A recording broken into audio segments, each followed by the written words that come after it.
In this video, we will be installing ALA Lighting LED reverse lights on a 2019 Chevy Colorado. To gain access to the bulb, you'll need to remove the housing. The housing is held on by two T15 torque screws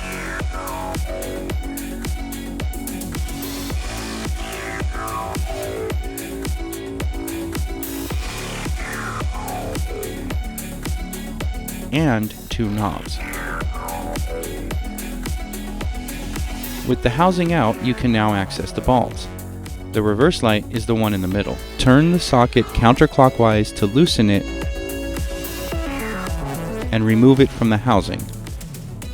Then pull the bulb out of the socket. You can now install your new ALA Lighting high performance LED bulb.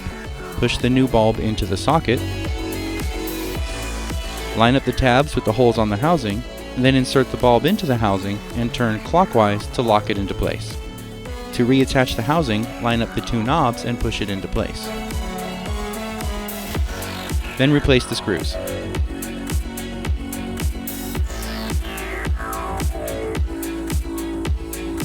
Now you can repeat the process for the other side.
Thanks for watching. Don't forget to subscribe.